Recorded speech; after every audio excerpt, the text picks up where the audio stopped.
they're going to remember one thing. They're going to remember how you made them feel. What I found is going there is my commitment to allowing myself to grieve. Screw COVID, screw all that. They're going to kill me in here. And he kept saying they're going to kill me in here. Many people would resonate with you and your ability to be disciplined, your ability to persevere, your ability to overcome challenges. The less that I can fuel that and the less that I can wake up every morning and kill my flesh. This is the hardest I've ever worked in my life, but at the foundation of it, it's service. It's my mission and goal now to get there. How can I serve this human being? Like, how can I impact this person's life? What can I do that this person needs?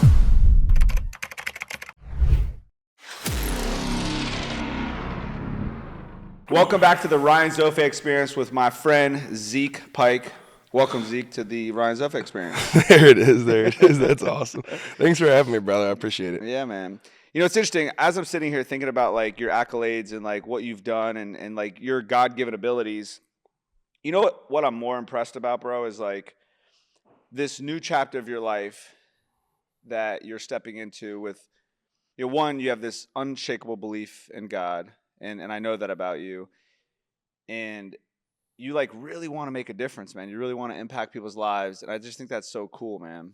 I just think that's so cool. Yeah, I mean, it's people like you that I see out doing the deal, and this is serious. I mean, that is inspiring to me, and it makes me realize, because there was one point in time where I was active sharing my story, and we can get into it, and then there was a point in time where I was living for what I like to say the world, right, and like worldly things, and wasn't seeking what I feel like my God-given purpose was here on this earth. And what are some of those things that you were seeking? I mean, for me, it was like, so my journey in football, you know, it's funny because when I got a chance to play in the NFL, I thought that I'm gonna get rich playing football, like, wow. You know, and I think when I made it back to the NFL, I finally realized I don't really love it. I just want Wow. it to make me financially, like, well off, Wow. right? When you thought of it, a professional athlete, you obviously think of, like, super rich and super wealthy. That's just, at that time in my life, that's what I thought, Yeah. right? And so when I got that opportunity again, I was like, oh, this isn't really it. And I got cut, and I was like, but I got to figure out a way to make money, right? And so Wow. I think it's about finding a balance, because we have to have money, right, to live and survive. And God wants us to have abundance. Sure, yeah. God really does want us to live an abundant life. For sure. But he also wants us to be, like, responsible and wise and mature with how we use it, right? And so I think for me, I was not using it for the right things. I mean, you know, spending it on, you know, going out and just crazy pricey dinners and bottles of alcohol and spending money on strippers and just things that were just like if you Empty. empty. But if you Yeah. continue to do that, like, how do you expect him to not try to take it away or humble you, Right. right? And so there was periods of over the last couple of years where I feel like God was, like, humbling me and saying, like, I will take this all the way right now. You better figure it out. It's not that I don't want you to have it. It's that Right. I don't want you to be irresponsible with it. Right. Yeah, it resonates with me, bro, because I remember, so 2007, I was introduced to commodities, and this was, like, the first time I was exposed to, like, a real opportunity to make a lot of money. And I started doing the commodity gig, and I started to realize, like, not a lot of people were making money, but the brokers and the owners of the firms were making money. And then I started to understand that, like, it was like selling people, like, greed, because it was options trading. So people would invest 100 grand hoping to make millions. So you would, like, you know, you would trigger that greed in that individual that was investing. And there was a point, probably 9 months into it, when I was like, I know this isn't right. Like, I know, like I'm not doing anything illegal, but at the same time, like, morally and ethically, it wasn't right. But I wanted to be rich so bad because I grew up poor. Yeah. And I was like, man. And then I did a little more research, and I found out, like, worst case scenario, like, I could lose my license and potentially get sued. Yeah.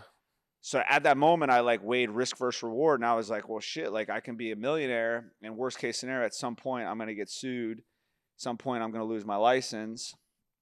And then fast forward 5 years, I did just that. I made a ton of money, and then I got sued by the FTC. And, bro, looking back, dude, like, I can't change what happened. I don't have any regrets, because I know all that created the man that's sitting here today. Facts. But, bro, that devastated me, bro. Yeah. I was absolutely devastated. Yeah, and I think I attached myself so much to like the need to feel like the money was like Yeah. coming in and it was a lot, and I was like, I have more than enough. Well, I should be satisfied, right? Right. And so when I lost my dad in December 2021, and when I lost him Hold on. December what? December 8th, Wow. I lost my dad December 24th, yeah, December 2021. December 8th, 2021, Wow. and he had got diagnosed with non-Hodgkin's lymphoma, was doing really good. We went to actually my dad played 13 years in the NFL. We went back to Buffalo. He played for the Bills, and they honored him at the game. Mm. It's really weird how it all happened because they never gave him credit. Wow. He was just always a blue collar guy. He played with, there was 5 or 6 Hall of Famers on that team. Right. I mean, he was just a blue collar guy, but that's why they were good. He went to 4 straight Super Bowls. They were really good back then, right? Right. Right. Right. And they honored him at the game, like it was him on the field, like it was all about him. And it's weird how God allowed that to happen, Wow. because he went home, and the second he got home, he started getting sick, and this is right when COVID's going around, and his white blood cells were shot, chemo. Right. He was shot, right? Right. Right. And he got COVID, and I mean, it just zapped him, like, Wow. in the matter. I mean, he was on a ventilator for like 53 or 54 days, and I mean, I'm sure you know how the ventilator. It's like, it was rough. I watched him go from 300 pounds to like 150 pounds, and Wow. just watched him shrivel up like a raisin. And for me, when I lost him, it was in this point of my life where like money was really coming in, but I was also starting to get really. I started to realize like I'm not, what I'm doing in my life is, this is not right, Wow. And so when I lost him, I started looking at like what he had set up and how he lived his life, right? Yeah. A dude that played 13 years in the NFL who, I remember when I made my first $1 million, I was so excited to tell my dad, and he was Mm. so unimpressed. Like, not because it wasn't like enough money. It was just Yeah. like, that's not even what it's about, son. If you thought that was what was Wow. gonna make me proud, like, and so, I kind of started to, like, when I lost him, I was like, dude, he drove the same truck for like 20 years Wow. and was just content. Jean shorts and New Balances. Like, we had to yell at him, like, Pops, you can't wear them New That's Balances, my dad, cuz, bro. like, That's so funny. and so I saw that, but I saw what he left behind Wow. for my mom and for me and for my family and my brothers and sisters and my daughter and his grandkids. Like, it, I honestly, I knew my dad was well off, but I had no idea. Wow. And it was just like, that's what I want to leave behind. I don't want to, yeah, I want to spend it and have a good time while I'm here, but I don't want to be irresponsible jackass with it Wow. and waste it. Yeah. And I want to make sure that my daughter's good, that when me and my wife have kids, hopefully soon, that they're set Mm. like forever. Like, I don't want to have to struggle or stress. Yeah. I want to be the guy who, I get inspired by your videos, right? Mm.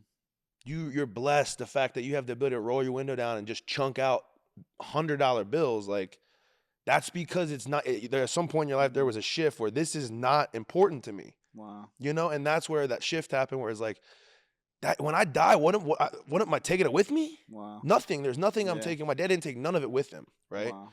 So it's about, growing the family and growing the estate, right? Mm. And building a true, like, real kingdom, like, Yeah. from like our family for generations, right? And so, I made a lot of money, made a lot of bad decisions. I lost a lot of money, Dude, I'll tell you, man, like thank you for being vulnerable, bro. Like it really brought me back to when I got sued by the FTC. I was on the front of the Sun Sentinel newspaper. Feds seize Boca Raton investment firm, Sterling Precious Metals, Francis Zofay, which is my name. My dad calls me and he pretty much said the same thing, dude. He's like, I can't believe this is what you're doing. Mm. And he literally said the same thing, dude. He's like, son, like, I never wanted you to be rich, and that's not what makes me proud. Mm. And it's so crazy, bro, because like when I lost my dad, that was actually the leverage that I needed to create this version of Ryan. I feel that. And so, I still struggle a little bit with like money because I've made a lot of it, and I get caught up sometimes thinking like I need to like have the cars to show people like this is what success looks like. And dude, it's crazy, bro. Like I feel that, bro. just text my auto guy, and I asked him what it would look like for me to sell the Rolls Royce. Wow. I woke up this morning, dude, and I was just like, man, like I don't know if I want to keep doing this, man, with the cars and and it's like I'll tell you this, bro, like my dad and I got in a huge fight, and it was the worst fight I've ever been in with him. And his cancer came back, and we were texting, and he wanted to have breakfast with me, and I was like being resentful, and I was like holding on to like this anger that I had towards him. Um, and the following Tuesday, I got a phone call from his fiance, and he had a stroke, and I never got an opportunity to have that conversation with my Yeah. dad, bro. And that was September 2019. Mm. And that was when I made the decision, bro. Like I'm gonna spend the rest of my life giving Yeah. back, and I'm gonna spend the rest of my life impacting people's lives because that's what my dad wanted from me. Yeah. And I feel that so much because that's 100%. Not man. It's like it hits me at the core and it makes me emotional because it's the same thing. Like it's the same thing for me. That's exactly how it was for me. And even in my faith, right? Like my dad was such a pillar in my faith that had he not passed, I really don't think I would be where I'm at in Wow, my faith. that's so true, I bro. just don't. I don't think I would be where I am. And like, he was where he needed to be at. Like he was ready. Yeah, Like I know where my dad is. yeah, I don't question that. I don't. There's nothing about me that's like when he got to the gates. It wasn't like let me see if I know who. Like they knew who he was, yeah, right? And so yeah. I want my kids and my family Mm, to be able to feel that same way, right? Because I have. That's the only thing that gives me peace. I didn't get a last conversation. wow. The last thing that we said to the hospital, because this is in the middle of COVID, right? Like you couldn't go in the hospital.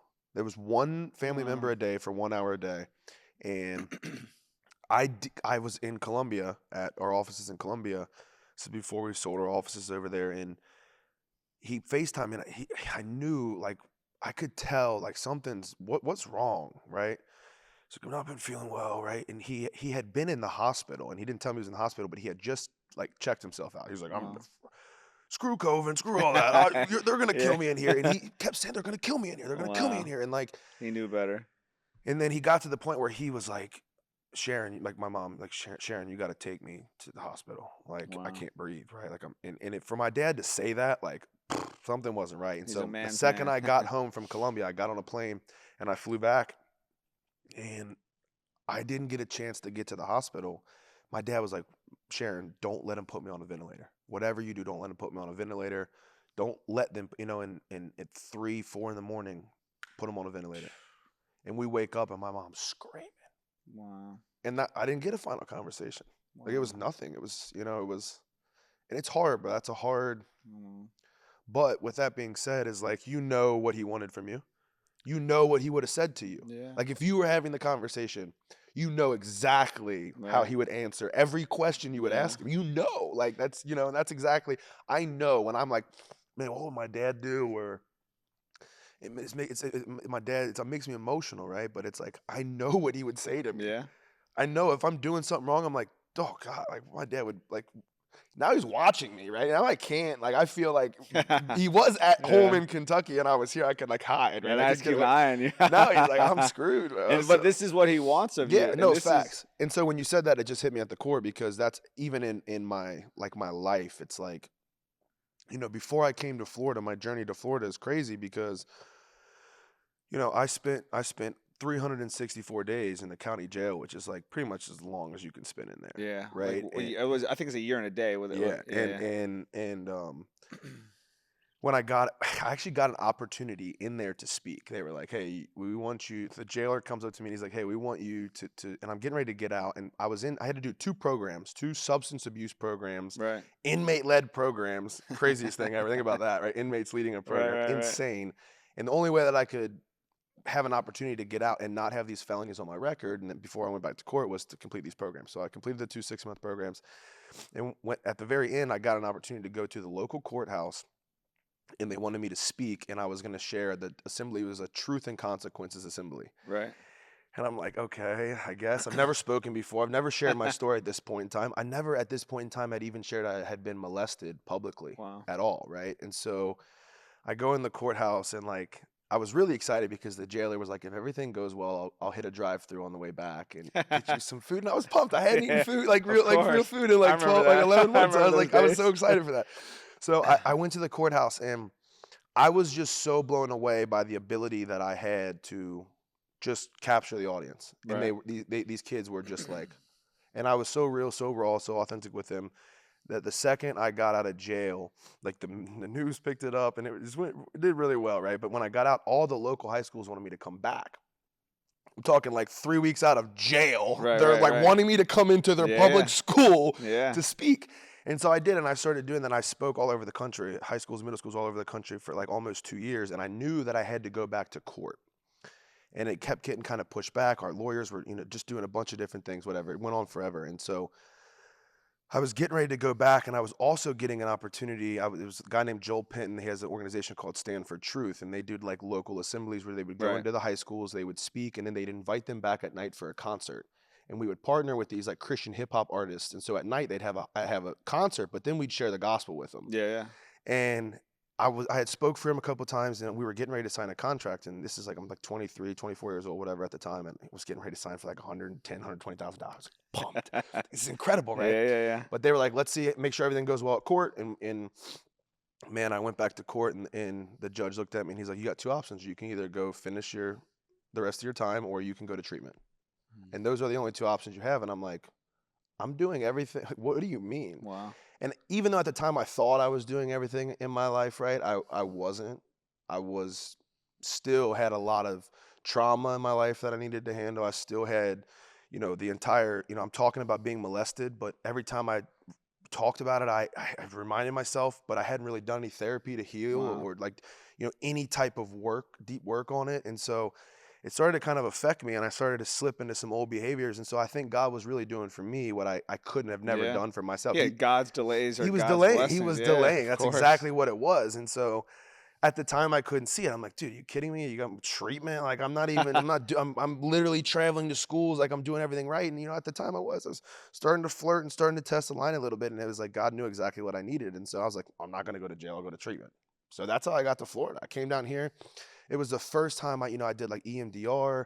I did a lot of this like deep therapy on like Yeah. being molested and some of the grief. I dated a girl at Louisville that overdosed, right? Died, Wow. like, and that was a whole nother traumatic experience that I had to deal with. But I started to really get work on that. And I started to really understand why I was trying to self-medicate myself, Wow. and why I became so addicted to Xanax. And because I didn't want to feel these feelings that I had. I Sure. didn't want to feel gay because I was molested by a man. I didn't want Yeah. to feel, like a failure because every opportunity I had, I'd pissed away. I self-sabotaged it. I Right, didn't even right. get hurt. I didn't blow a knee out. I blew the opportunity. Yeah, yeah. That was it. And a lot of that stemmed back to my childhood, For sure. and that kind of was the catalyst. But, I still made the decisions, and for whatever reason, I still ended up on this path to Florida, right? And it was the best thing that ever happened Sure, to me. sure. I think it's true though, bro. Like you're saying, like when I got sued by the FTC, I was devastated. It was such a low point in my life, and it was a blessing in disguise Yeah. because I needed to hit that rock bottom to know that like, hey, I got to do some more work. And so I went to a place called Onsite, and I started to do deep trauma work, which is what I teach now is experiential therapy and inner child work and understanding like that child inside of us Yeah. needs to be healed. And that child inside of us is what drives us to medicate, which I didn't know that at the time, but I started to learn that stuff, which Yeah. is what you're referring to. I think it's just so cool, bro, because now I have a whole different perspective on life. And now it's like I understand that like if I don't address those inner traumas, those childhood traumas, like I'm just going to medicate. I'm going to escape because I can't sit in my own skin. Yeah. And so that resonates with me, bro, because that has been like such a blessing from God, bro. Yeah. And I spent the last 12 years, And it sucks when you're going through it. bro, it's Because miserable. dog. you really can't see the other side. And I couldn't see that when I got down. I'm like, I'm in treatment, Yeah. and treatment was always really hard for me because I felt like I could never relate. Like I'm this big athlete, these Yeah. are like these dudes are but for the first time or whatever, when I was in Florida, I was like, I was like, I really need help. Yeah. Yeah. I really need Yeah. to like figure out what the heck is going on with me and why I am this way. And when I was in Florida, I got healthy. Was in the best shape of my life, and that was when I was like, if I'm gonna either live the rest of my life with regret, saying I self sabotaged my Yeah, career, yeah. or I'm gonna give this thing one last shot. Right, right. And I started training as soon as I How old got. were you at this point? This was 2018, so 20. I don't know. I'm 31 now. 26. I don't know. Okay. Seems like when I lose So you're track making of a time. comeback at 26. So and that was like a long shot. I knew it was a long shot, but I was like, if I don't ever at least give it a shot, I'll At never. least try, yeah. And I'll be honest, I didn't think I was gonna get a shot in the league. Like at the time, there was like the AAF and then the XFL, and there was a couple opportunities. Now they have this new league that's doing really well, but at the time, I was like, I just wanted to get an opportunity to play again, Right, right. and try to end at least on a good note.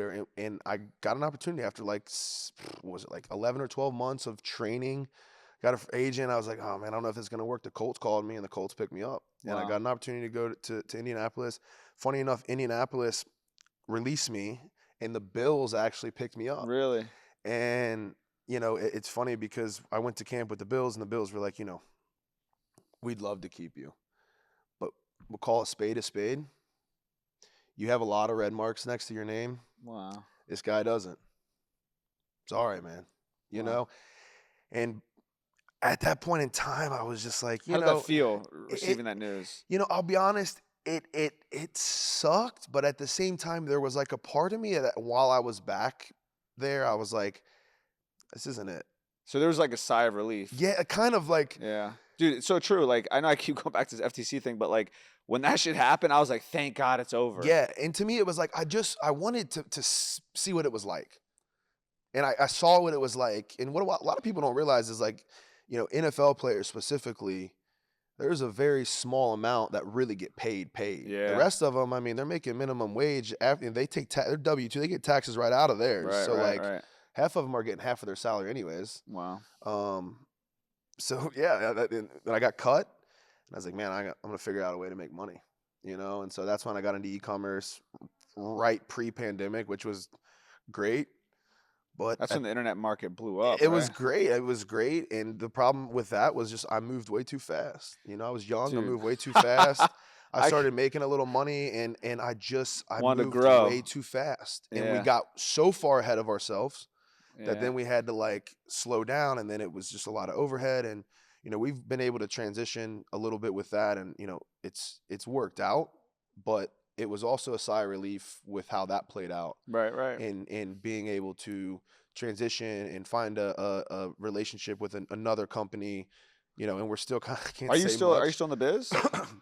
Yeah, we're in the process of it's been Selling going on. online. I Yeah, think you mentioned it's something been about going that. on for Yeah, like it takes a while it because we have does. so many different individual businesses that are involved, and Sure, sure.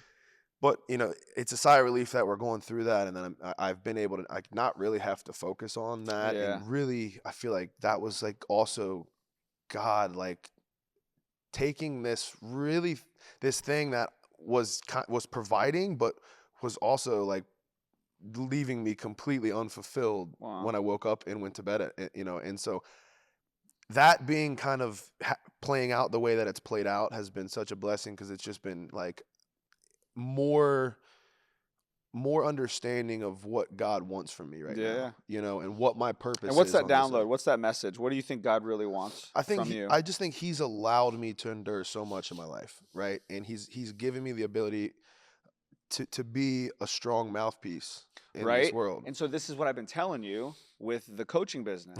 And there's a part of you that doesn't think you're qualified, and you just spoke it. So I walk you down that so you can see that, like, bro, you've been through so much. Yeah. So many people would resonate with you and your ability to be disciplined, your ability to persevere, your ability to overcome challenges. Yeah.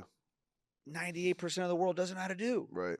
So like you are more qualified than you think you are, bro. And so it's so crazy because like this is I know is my calling as well because of what I've been through, bro. It's the same thing. Like we've been through so much so that we can give back. Yeah. Yeah. To help these other people that don't know. And you said something about like scaling too fast, bro, like I was in the lab business. I started in 2014. I sold in 2019. 2016 we made 10 million bucks. I literally was obsessed with like growing. Yeah. I literally took all that money, reinvested it, and then the industry just took Mhm. a nosedive, Yeah. bro. I literally spent all my money Yeah. on growing Yeah, that's exactly the and same didn't make situation. shit. It's the I was like, same at the end of the day, I situation. have nothing. I have a It's story. exactly That's so it, bro. similar to what the situation that I was in, and Bro, it was if I would have just made the money and just put it in my bank account, I'd be chilling with 5 M's right now. No, I don't have no money. it's so true, man. And it was always by trying to just grow. And I think there's like sometimes where there's like selfish desires that get Yeah, involved, well, it's want more, more, yeah, more. and never Yeah, really being satisfied. right. So, Wow, that's so cool, man. Yeah, so I was literally just talking about this yesterday. I was in the restroom with Adam, and I was like, "Damn, man." Sometimes I just ask myself, like, "Did I bite off more than I can chew, man?" Because I just like pull the trigger and just go. You know, I know there's a gift in that, but then at the same time, bro, it's like when am I gonna get to a place where I can just be like satisfied? yeah. You know, and like so when I woke up this morning, I was like, I think I just need to sell the Rolls Royce. But I've done this before, bro. I've bought and sold cars so many times. Right. I'll go through these like emotional swings where it's like, I really want the car. Yeah. I get the car, then I'm like, this is too But the much. question that I have to ask myself, because I've sold cars too, is why do I really have the car? Right, Is it exactly. really because I like love cars and this is, No. or is it because I want to post a video What and I want them percentage? to see the Yes. stars, I want them to see the RR, Yeah. and I want them to know I drive a Cullinan. I mean, that's the same thing. It was the same thing for me when I would buy cars, and even with like jewelry and You had a ton of Lambos and yeah, shit, I right? mean, we had a whole exotic rental I car business. remember. It was like another stupid investment. Like lost It nothing sounded but like a it good sounded like idea. I was I'm gonna gonna have a ton drive of these cars. cars and have fun, and it was a nightmare. Yeah, no, never again. But that was what it was for me. It was like I wanted. It wasn't. I don't care about cars. I bought a truck and I love it. It's the best. It's What do you got, a a Raptor? Denali, a nice Okay. Denali Ultimate. It's really nice. I'm big.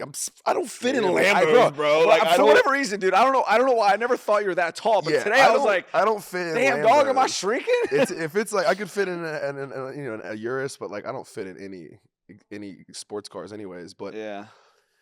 for me it was like I genuinely wanted people to turn their head and look at me when I drove. And like that's so fucked up. Yeah, man. But that's my own ego, and so the less that I can fuel that and the less that Mm, I can wake up every morning and kill my flesh, mm. the more like I'm really in my true purpose in Yeah. life and where I need to be. And dude, don't get me wrong, like having nice things is great, but why do you have them? What is it really It's for? freaking really hard, bro. Because here's the thing, you could have a freaking $20 million crib on the water. Well, what? Nobody's gonna see it every day, are Right, they? right. So it's like, oh, Right. so that's the reality, right? Right, But right. in my head, that's where I started shifting. I'm like, you know what? My next purchase is I'm gonna buy a fat estate somewhere Yeah. in like Southwest Ranches or somewhere up in So you want Palm to be out Beach. west? And I want space. I want land. Mm. I want my kids to be able to ride four-wheelers and like, You have a daughter, right? yeah, I have a daughter. And so like, but I'm from Kentucky, right? So like, They're used to the woods but and that's what I want. I want a compound, a bunker for like my family to like love being at, yeah, and dirt bikes and yeah, four just like, wheeling and cookouts and just, no I grew up like neighbors. that, bro. So like my dad grew up on a farm. I'm third generation Floridian, so like out west and out like Palm Beach County out west, there used to be there's still Yeah, farms yeah. out there. So it's crazy because like back in the day when my dad grew up, like it was all farmland here. You're from Florida? I'm from Oh, Florida, really? I don't know why I thought you were from up north. dude. And so I think it's like 441 and like High Paluxo. My dad's house that he grew up in is still there. Wow. It's like a little shack, and it's crazy because I like feel like all that area out there was probably nothing like 20 no, years ago. dude, It's bro. probably When I was all a land. kid, they used to have like these rock pits out there, dude. Bro, I would go out to the bass lake and I would catch like 100 bass. That's I'm not even awesome. kidding, bro. As soon as the lure would hit There's the probably water, I'd be houses like, on it now. smack. Yeah, dude, I had the black, That's bro. awesome. So I love that stuff, dude. I Yeah. do, man. And it's crazy, bro, because like I literally woke up today and was like, damn, man, like I gotta stop this shit, bro. Yeah. Because like And here's the thing: it's not that you can't afford. You could afford it. You could buy. And that's the thing is like when you think about it, there's nothing better than knowing I can buy it right now if I want it. right. I don't need it. Bro, and it's crazy, dude, because I like as much as I could sit here and like rationalize and tell you a story to justify why I did it, I would say 80% of it has everything to do with like me wanting other people to see me successful. And it's like there's a small part of me that like it's dope, it's cool, But like it's not even that. Like the excitement Right. lasted maybe like a week, Yeah. and now I'm like I literally get in this And thing. it's I'm like like the constant it's like a comparison. big expense. Yeah, it's a huge expense. And it's a comparison too because, dude, we're in South Florida. Call it what it is. You know, you're in Miami all the time. You're around high level individuals. It's a symbol when you have a car of that sense. It's a symbol of like, I got it. No, Yeah. I got it, right? And so you can justify that. Oh, I have it because I'm going to use it for marketing. I have it because, I'm going to use it when I pull up to a meet. But like, I really have it. Yeah. I appreciate you being real because not a lot of people are really willing to be like that. Be honest and real about it. Like, the reality is, you're blessed, bro. You've done really well, and you can do whatever you want. I mean, look at this place. Like, look at what Mm. you've done. Look at what you built. Like, look at how many lives you saved. Like, that's the reality. Like, I'll be Yeah, honest, I man. get more inspired when I see you out on the street, like blessing somebody, than I Mm. don't care about the Cullinan. Like, that's just the reality. And what's crazy is those videos They do do better. way better. Yeah, because People don't give people a shit can about the. relate. Yeah. Nobody can relate to a Cullinan Right. besides your rich friends. Right. Right.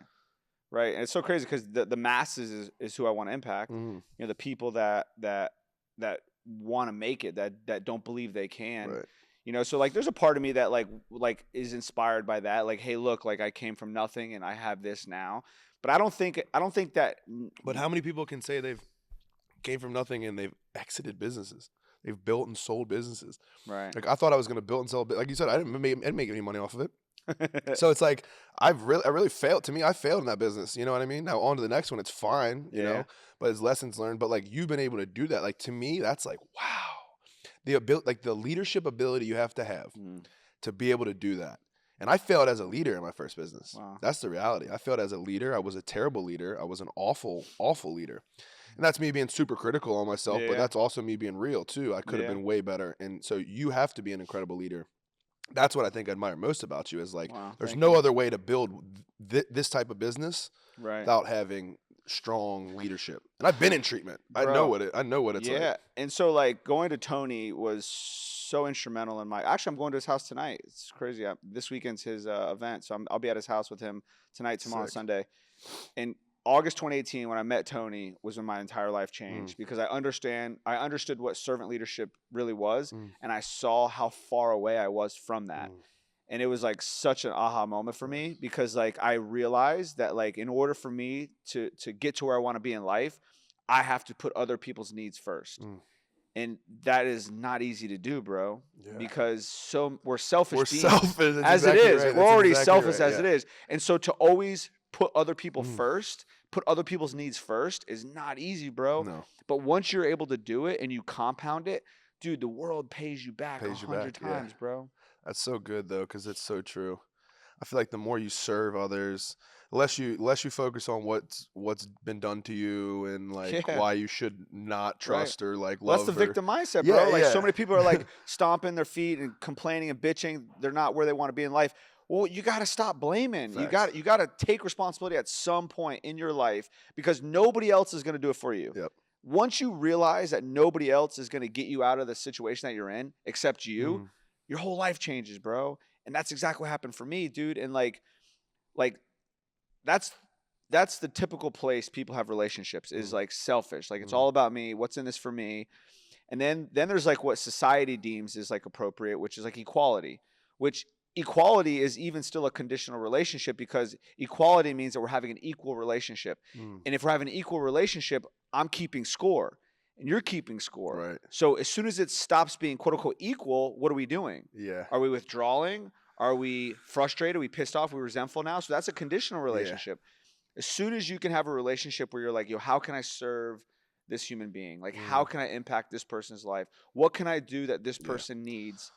And dude, once that happens, bro, I think you got to be like a really good communicator too, and I think that's like probably because you obviously work with some of your best friends, yeah, and like like it's hard to have it business is. partners, man, and like I think that's another thing that I feel like I struggled at because I had people who were super close in my business. They had equity in my company, and you know I was not a good communicator because there's times where I'm thinking that they know what they're supposed to do, Yeah. but like I haven't said any, and Right. it's like I was a really bad communicator. But I think that's something that I've also spent a lot of time focusing on is communicating and being willing to let's have a conversation, let's talk about this, right? Yeah. And communicate that in effective, respectful ways. But I'm just curious to Mhm. ask you like how that is, because like these Yeah. are your best friend. I mean, you Yeah. grew up with Adam, right? Yeah. And I met him in a they're juvenile detention facility when I was 15. that's crazy. It's That's wild, bro. crazy. We've been through the thick and thin. I think that definitely helps, but we've also like gone at it before, like where Yeah, we've fought and not like physical, but like it almost got there a couple times. And I think like once you can go there with somebody that you care right. about, it kind of puts the walls down. Yeah. And so actually it's funny, on my coaching call yesterday I taught authentic communication. And so like authentic communication to me is being conscious about your unconscious patterns, Mm, being conscious about your unconscious beliefs, being conscious about your unconscious feelings. mm, And so often people don't know how to communicate their feelings. yeah. And then you hear these like motivational speakers or people out there like drill sergeants like feelings aren't facts. I don't know if that's entirely true. I do think that there's some truth in like, Yeah. hey, if I feel this way and I'm not able to share it with you, it's going to create resentment. It's Mm, going to create an environment where it's toxic. yeah. And so like really leaning into like speaking your truth and Mm, like authentically, like, hey man, like this makes me feel uncomfortable. Or when you make right. that like think about like being in a relationship with your woman, right? Like you know how hard it would be. And bro, by no means am I even remotely successful in relationships. It's been like 5 years since I've been with my ex, but like when I remember being with her, like I would get jealous over like a guy that liked her picture on Instagram. But how often are men able to sit down with their woman and say, "Hey babe, I'm really insecure about Yeah. that guy that liked your picture and it Yeah. makes me very uncomfortable." Like no one says that. So Yeah. what is the guy going to do instead? He's going to do something completely Yeah. different. He's gonna lash To out, Yeah, he's or going to yeah. like but so to be able to speak your truth Right. with how you feel is so important, Yeah. bro. No, that's true. And I think for me, there's lots of times where I like try to be surface level to protect myself, right? Yeah. Like I'm just like, oh, I feel this way, versus like really going to the core and being Yeah. like, this is why this situation bothers me. This is why this is why I feel this way about this situation. And dude, relationships are hard. Marriage is hard. It's really hard. But What makes it difficult? I shouldn't say it's like really hard, but it's just like me and my wife have we like we're choosing, this is forever, right? And so she has her good days, I have my good days, she has bad days, I have bad days. You're like living with the same person forever, right? So you're almost constantly like learning how to like be one. And you're Yeah. really not that when you get married. Like, I don't, and that takes like a lot of work, a lot of practice. A lot of it is communication. A lot of it is being able and willing to sit down and just talk, right? Have open conversations. You know, a lot of like insecurities in the past, right? They're my own insecurities. It's just not really anything she's doing, right? Right, Or any, right. but those are things that like I've had to work on as well. But communication is the one thing in a relationship, and especially in a marriage, that you just have to talk all the time, talk about everything. Right, right. But you also have to listen. And so there's a lot of times where I want to talk, and I don't want to listen, Yeah, right? yeah. So the one thing that I've focused a lot on the last year, really, is like listen. What does Yeah. she want? Mm. Is she asking me to provide her a solution, or is she just wanting to vent? Well, but notice that even that right there, like your intention to like, hey, let me listen would be your intention to getting her needs met. Right, So that's like where the magic happens. right. It's like, let me be intentional here. Like, what is she really Yeah. saying? And like once you could do that, bro, then I mean, I'm sure the last year your relationship has blossomed. Yeah, no, it has. And a lot of it is spending time with one another too. Like you can get so busy, right? I mean, it's like we're both young, we're both hungry, we're passionate, Yeah, yeah. and we work a lot, right? And so like we went on a week vacation, and it was like, How difficult was that to be present? dude, honestly, it was like I think it was a reminder for both of us, like, whoa, we need to chill out. Like we're like Wow. like what we think needs to be done today can get done tomorrow. Wow. Like we need to be together, because that relationship, like it was a reminder almost. I mean, at least for me, I think so for her too. But it was like, okay, it's important that we spend time with each other, and a lot of that is me. Like I can't tell her to put her phone down if If you're I'm on your like phone. over on here on my phone, right? Yeah. So a lot of it at being a man is in the relationship is just like leading by example, and Sure. that's anything. But it's like if I want to say, let's put my phone down. Well, I'm gonna put my phone down more, and I'll keep it down. I'll remind her, and then hopefully she sees it. And that's something that we've worked on because being present, right? When I lost my dad, it was like, man, I wish I just got a couple more Wow. seconds to just be present, right? And Yeah. there's difference in like being So with true, somebody and bro. being around somebody and hanging out and like really being present.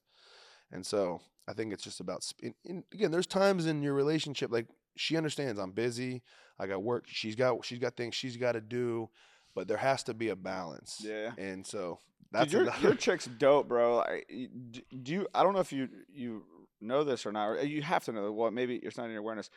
I know you because of her yeah, through the gym. right.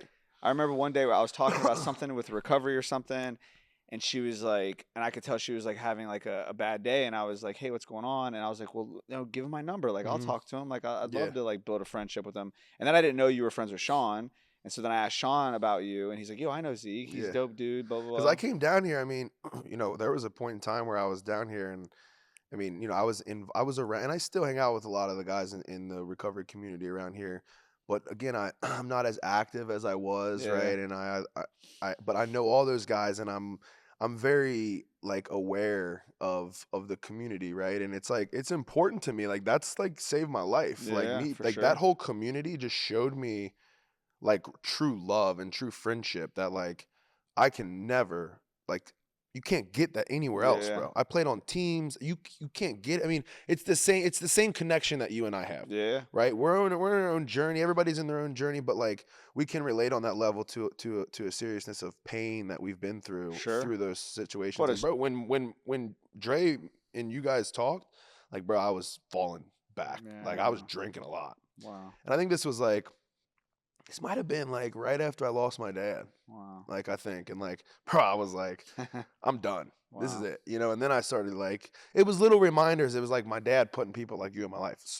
It's just how it worked, Yeah. and it was like, all right, I get it, I get it, Yeah. And but that's another thing with Dre is like, bro, she's loved me in my mess, Yeah. and I'm messy sometimes, and I don't want to be messy, Yeah. and I'm working on But my it's love in that yeah, mess. there's love Yeah. in that mess, and Yeah. so that's a whole nother. You got to find somebody that's willing to love you when you're messy, because we get messy. That's Yeah. just as humans, we get messy, You're a dude. We do. disruptor, bro. Yeah. So, You're coming in, you're being seen, dog. They're gonna know you're but there. that's funny that you say that because it's just God brought you in my life at a time where I needed it, and it was a reminder like I need to check myself here, and then that's like kind of how I started even following you, right?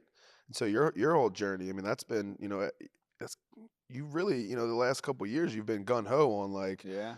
service and your whole Instagram has really shifted, and so it's been inspiring seeing that. And it's just a reminder to me of like I'm sent here to serve others, like, Yeah. and that's really in the end of the day, if you truly read the Bible. And that's really what you believe, and you believe what the Bible says. In the end of the day, it says, if you love God, you will serve others. Wow. It's that simple. It's so true, bro. And that's like the foundation of recovery, right? Yeah. It's like the Oh, 12 and step. that's the thing is recovery is. I truly feel like for people who struggle to go to church, bro, and struggle to read the Bible, and struggle with finding Jesus. I mean, Yeah. that's the reality because the 12 steps are exactly what the Bible tells us to do. I mean, it is, Right, right, and right. find a power greater than yourself. I mean, who do you think they're talking about? Right, right, right. A lot of people struggle to come to grips with what that is, or they have their own version, and that's to each his own, right? I know what I believe in, Sure. right? And I think ultimately when it was created, it was like a way to be like, this is really, like this is Yeah. how it was kind of what it was set up from, but like we don't want to push it on you, right? But Yeah. my faith is like, my faith is everything to me, and that's where I get I mean, That's where you get the power from, Yeah. dude. Like when you have that level of energy and that level of commitment to God, dude, it's like, bro, I've been going so hard. This is the hardest I've ever worked Mhm. in my life. But at the foundation of it, it's service. Yeah. And I feel like I'm less tired now than I've ever been. Today I was a little exhausted. Like coming in today, I was like, damn, I'm exhausted. But then as soon as I saw you, like all that went away.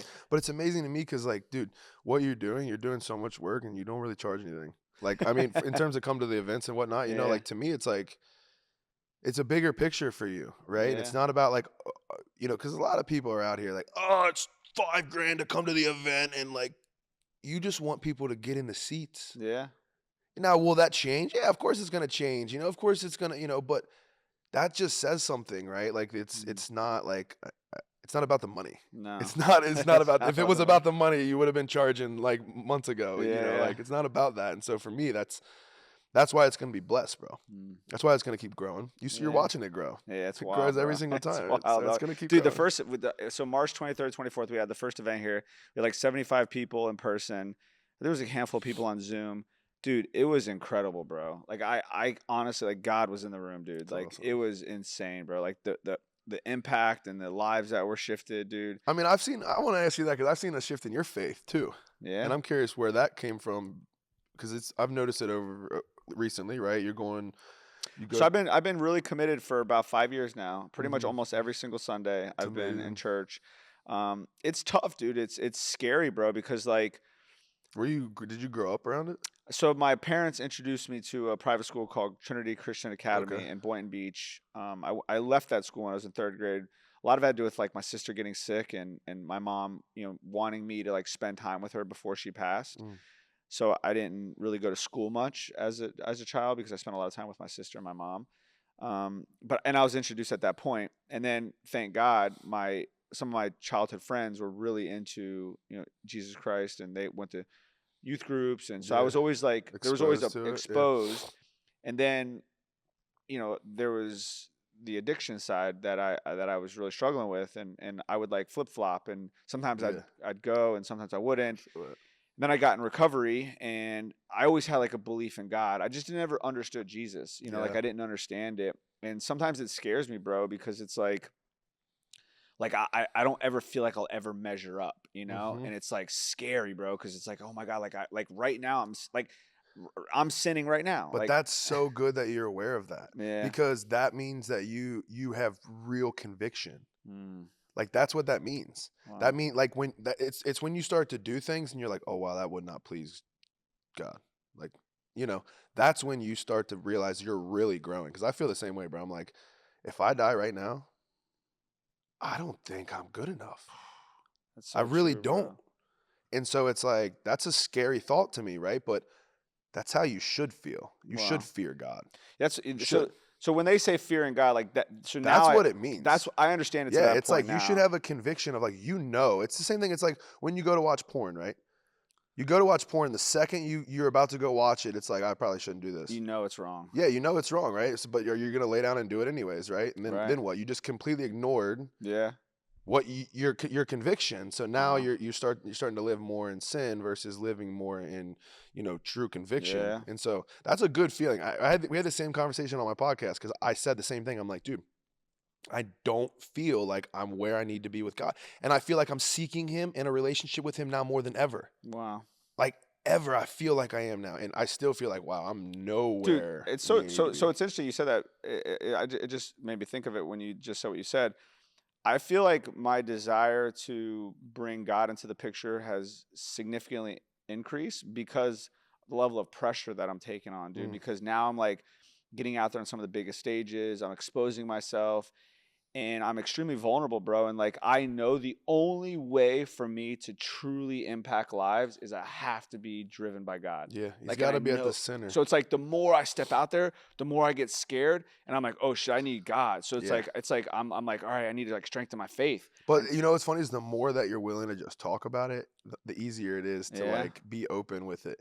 I saw you interviewed Yaya, and yeah, it's funny because it's like to see his shift and he's like bro, on he's on fire, right? fire, And but bro. like that's he, and I admire that, right? Everybody's journey's different, right? Yeah, He's in a whole nother realm of prophetic, yeah, he's like on it, which bro. is it. It talks about it in the Bible, right?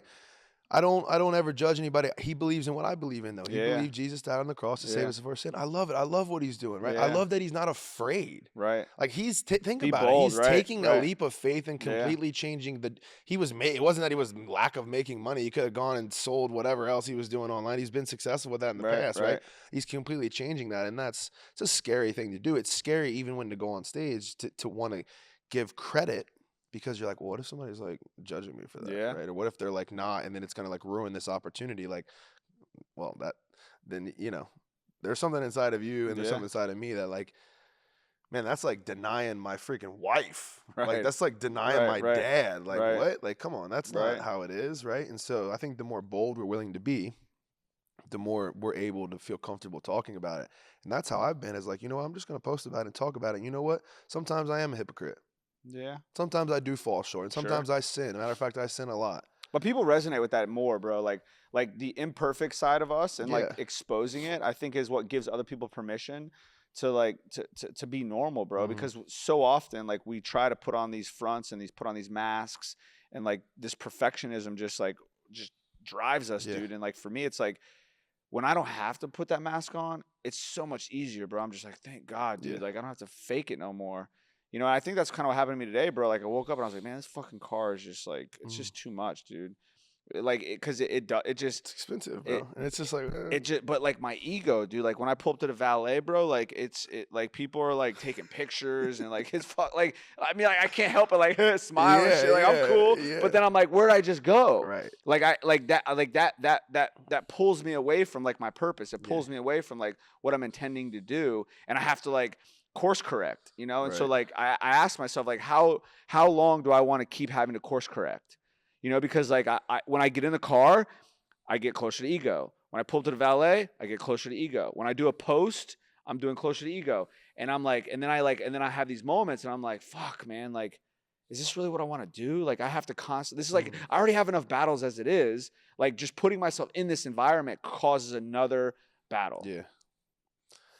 It's just good that you're aware of that, though. Like, Yeah. you know, and that you're willing to be, you know, in a position where you can acknowledge that there's times where you go into like your ego, because we all do. Anybody Yeah. that's human Yeah. is like, we can all go into our ego. The second a girl tells you you look good, your ego. I mean, that's just the Yeah. reality, right? My Yeah. wife tells me, I'm like, "Ooh," so that's the But I Yeah. just think, you know,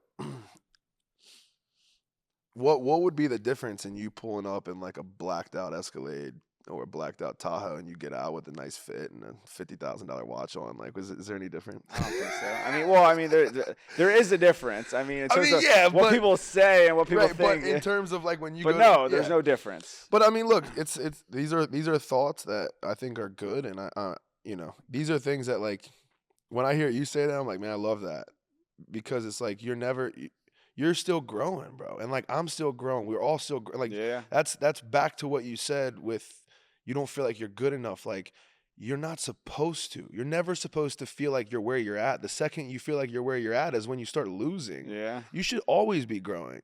You should always be seeking to be closer in a Yeah. relationship 100%. with Jesus, with God, with your family, with the people you love. You should always be seeking to be better. Yeah. And the second that you stop doing that, the second that you become complacent, is the second that you're gonna fail. 100%. And that's something that recovery taught me. It's like your yesterday's recovery Mhm. won't keep you sober today. Yeah. And they're like, it's a daily reprieve, right? It's like every single day I have to do something to strengthen my relationship with God, strengthen my ability to want to grow. And so Tony says something that I like. He's like, if you're not growing, you're dying. Mm. And it's so true, bro. So like, I resonate with that and I agree with that, man. I think it's so dope. And bro, I gotta say, man, like I'm proud of you, dude. Like you're just your relentless approach and your Appreciate it. consistency, man. It speaks volumes, and I think that's what's most impressive, bro. Is like your desire to like want to be an amazing husband, to be an amazing father, to fly your father's flag. Mm. I think is just like is bold. Yeah. You know, not a lot of people are willing to shout that out, and Yeah. you're not afraid of that, and I think that's just so cool, bro. I appreciate that, man. I mean, and like I said it before, but it's people like you that really inspire me, right? Mhm. Like, bro, you've made lots of money. You could do whatever you want to do. Yeah. You don't have to do anything, actually. Right. You could do nothing. Right.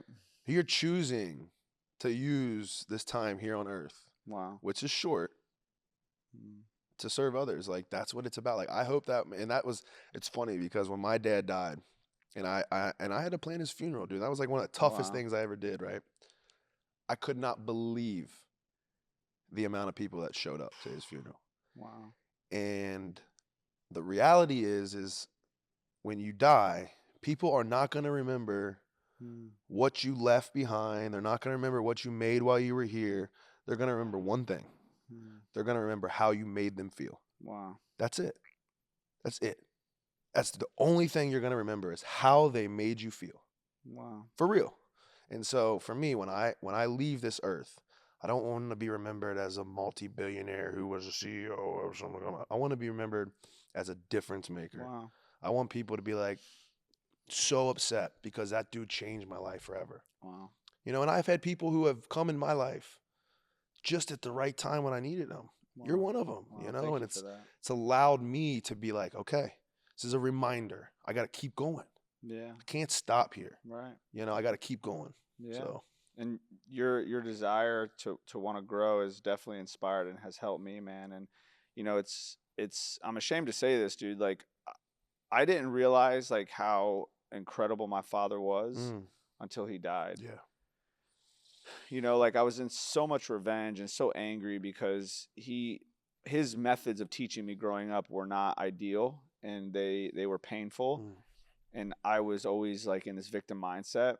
And when he passed, every single person I would come in contact with would always say two things. Your father always bragged about you, and your father was such an amazing man. I was just like, what? Like every single person. And I was like, and I didn't know this. Right. My dad didn't know how to tell me that. Right. And it's like I know that he left this earth so that I can become the man that's sitting here today. Wow. And so if this resonates with you, that's the leverage that I need to keep serving. That's right. Because to your point, like I don't have to work, bro. Like I'm set for the rest of my life. I'm doing this because like I know my dad sacrificed so much for me to have this, bro. Right. Like those challenging times growing up, like dude, I remember Little League baseball, it's the championship game. I'm sick as a dog. Like I'm puking, bro. Like I was deathly ill, dude. He would not let me quit. He was like, "You're playing." I was like I was fighting him. I was hating him for this. I was puking in between innings. I was a starting shortstop, leadoff batter. Because my dad forced me to play that game, I'm the one who won the championship game. My bunt down third base, I ran out the runner. I won the championship, dog. And so like that will always stay with me, dude. And like those times are what has created this. And it's like and I also know like because I was extremely talented at baseball and very athletic. I know God took me down this path for another reason. Right. And to your point, it's interesting you said this in the beginning, like I'm curious, like I wonder how many people that actually play the like a professional sport actually do it because they love it, or they do it because they love what it gives them. Yeah, I think the majority of them are really good at it, or they're really big and athletic and they're really talented, and that's why they play it. I mean, come on, look at the amount of people. Like if you really love something, you're not willing to mess it up. Right. I mean, come on. Like, think about it. If you really, truly love something, you're not going to do anything to mess it up, right? So, like, you look at people across, the league that have done it. And again, I'm one of it. But my point with that being is like, there's people out there that I think are not happy, and you've seen that. It's funny. There's an interview with Tom Brady, and this is like after he won his like 5th Super Bowl, and he's just like, there's still something more. There's still just something more. And until they find what I believe is a relationship with Jesus Christ, right? They're never truly fulfilled, right? And don't get me wrong, you see athletes who I think are, look at like a Kirk Cousins, right? Kirk Cousins just signed like $180 million deal, right? The dude loves Jesus, right? And he's played for 13, 15 years, however long, like.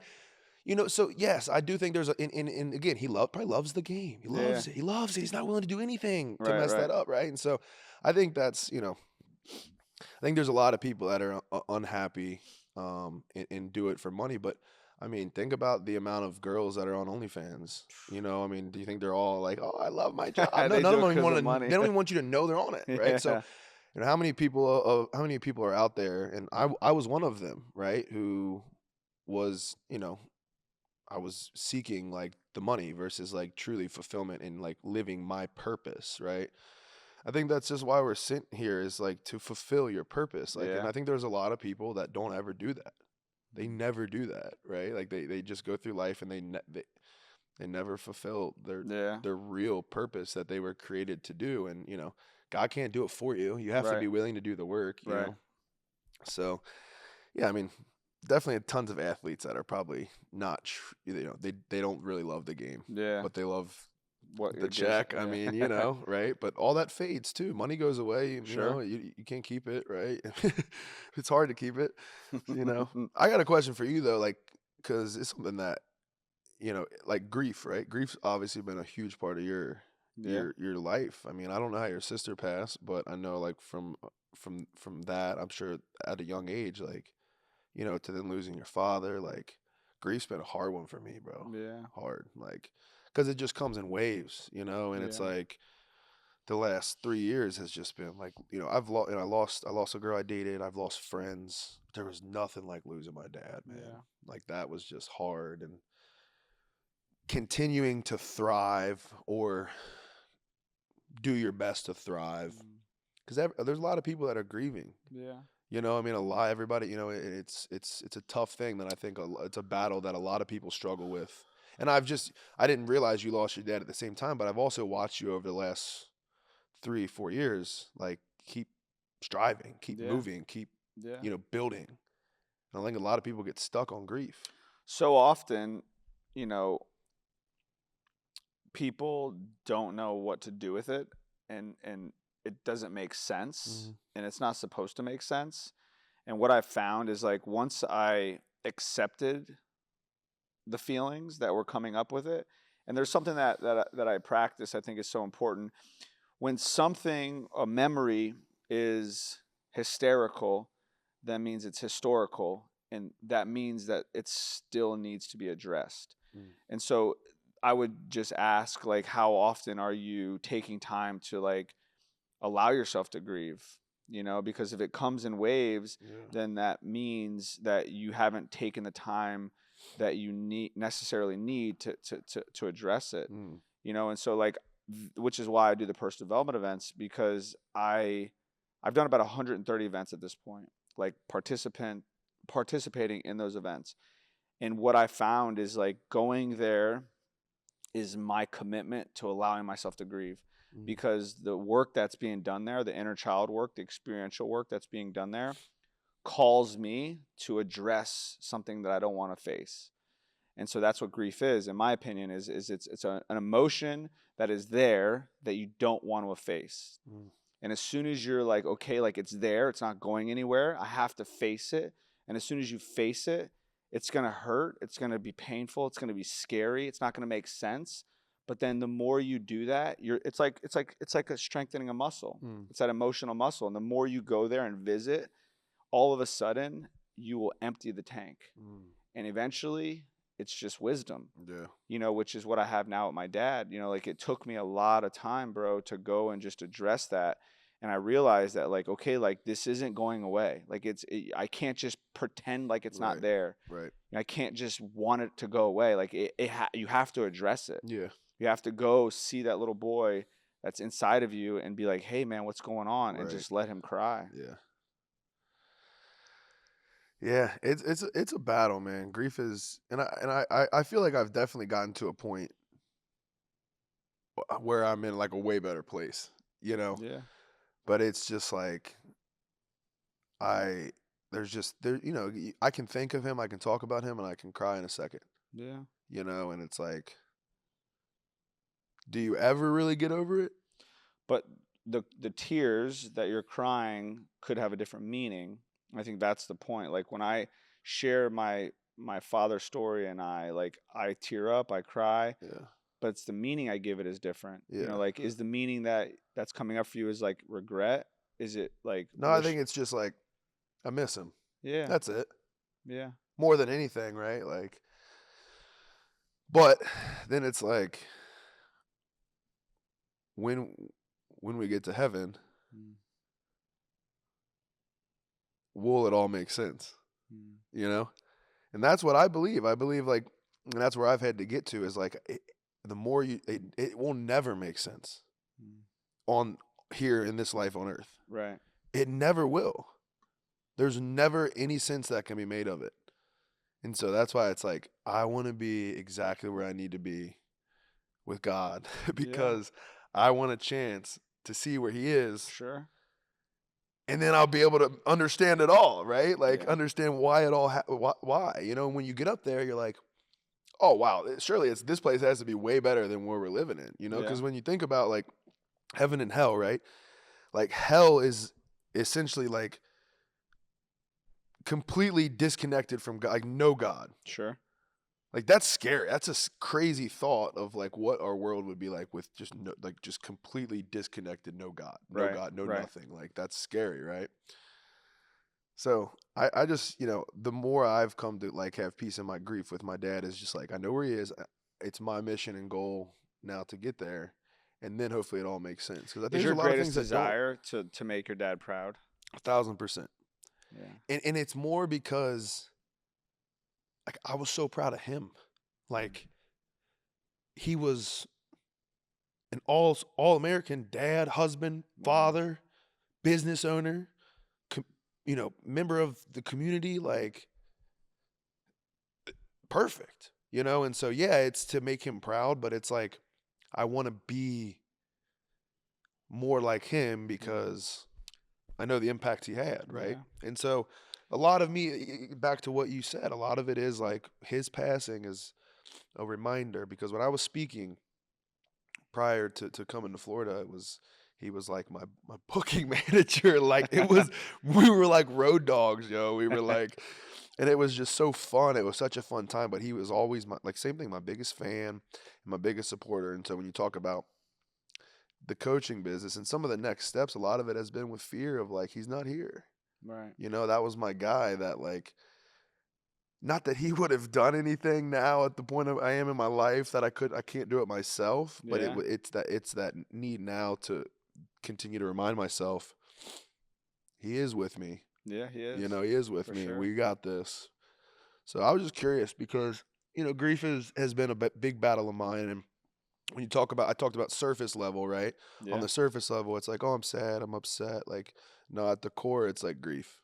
Yeah. So like the part of you that's like wanting to keep it surface is now your ability to discover, like Mm, go into that hysterical part of you and just let that piece be hysterical. yeah, And that's okay. So often people think like that there's something wrong with that feeling of sadness because we're taught so often, especially being an athlete, yeah, like tough it up, like you're injured, you push through it, like, being a man, right, like that's the competitive side in which, the aftermath of that is like not the inability to express, and so like I've had to literally like I literally sat on the bottom of my shower floor in a fetal position crying hysterically, mm, just crying. And I did that probably like 20, 30 yeah, times, So like when you have time, like go into your shower, turn on a song that reminds you of your dad, put yourself in the fetal position and just fucking ball out, bro. It's going to suck, yeah, but watch what happens when you're done. right, You're going to have a moment of like completion. You're going to have a right, moment of right, like, holy shit. And then you do that over and over again. By the time you do it 10 or 15 times, the tank's going to be empty. right. You're going to have much more acceptance around it. But if you don't do that, it's just going to like, Keep cause, going up. cause the waves are just like, it's surfacing. Like, it's like, psst, it's like, I want to get out. I want to get out. And Yeah, you're like, oh, nope. It's like, nope. And then all of a sudden it just stays. yeah. And then it like comes out in different areas. It's good. It's Yeah. good. Well, yeah, bro, this was great, dude. I'm so grateful that you've been consistent with allowing this to happen, Yeah, dude. appreciate And you. one, I apologize for not being Oh, you're good. more like more amenable to this. I've been fucking all over the board, dude. But this is great, bro. And if this podcast resonates with you, share it with some friends. Our intention here is to impact lives, and the way that we do that is if you share this with somebody else. And this is great, bro. Thank you so Thanks much, for dude. having me, brother. Yeah, man. I love you, buddy. Appreciate you. Love you, man. Give me a hug, handsome. Oh, that was good.